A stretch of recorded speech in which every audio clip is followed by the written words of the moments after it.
Për të ardhur në kuvendin e Kosovës përdori hyrjen e presidencës. E pikërisht për pozitën e këtij institucioni, kryeministri Albin Kurti të hënën i filloi edhe një herë bisedimet. Ai u takua sy më sy me të parin e Lidhjes Demokratike të Kosovës, Lumir Avdiqikun. Ky i fundit doli i pari nga takimi. Detaje se çka bisedoi për 2 orë me kryeministrin nuk dha shumë para gazetarëve Avdiqiku.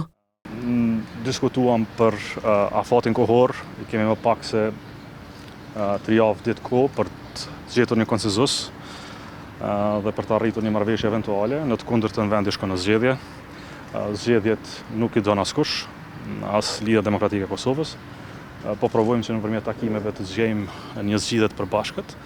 Nuk kemi ndonjë lëvizje të re, ndonjë rrethon të re politike nga ky takim i sotëm. Jemi transparent me ju dhe me njëri tjetrin, takimet do të vazhdojnë. Avdiqiku shtoi se 3 pozita shtetërore nuk i takojnë një partie, por sërish tha se në tavolinë nuk hodhe emra konkret për pozitën e të parit të shtetit.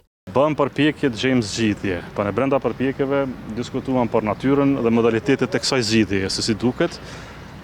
Nuk kemi emra konkret, nuk kemi arritur në atë fazë, jo gjitha pozita shtetërore mund të takojnë një partie politike. Pas Avdiqikut, gazetarëve ju drejtua dhe kryeministri Albin Kurti. Edhe shefi i ekzekutivit tha se duan t'i shmangin zgjedhjet e reja.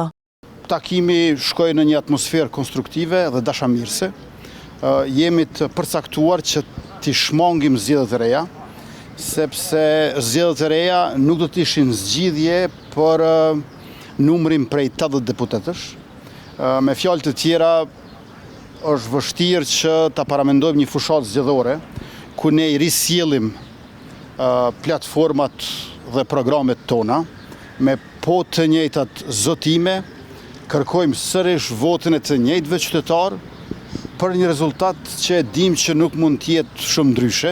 Kurti njoftoi se do të ketë takim edhe me të parin e PDK-s, Bedri Hamzën. Partia Demokratike e Kosovës asnjëherë nuk ka nxjerrë asnjë emër përpara nesh. Ajo vetëm ka kërkuar që ne t'i besojmë në mënyrë absolute dhe të verbër, pra absolute që 2 kandidatët të jenë të PDK-s dhe të verbër që të mos na tregojnë emrin paraprakisht. E nuk vënoi shumë, Kurti e mori përgjigjen nga Partia Demokratike e Kosovës. Atij është kërkuar që ta konkretizojë iniciativën e tij të re përmes një letre zyrtare, në mënyrë që të rritet serioziteti në trajtimin e kësaj çështjeje. Pas këtij konkretizimi nga ana e tij, çështja do të shqyrtohet në organet e partisë dhe më pas do të paraqitet qëndrimi përfundimtar i PDK-s.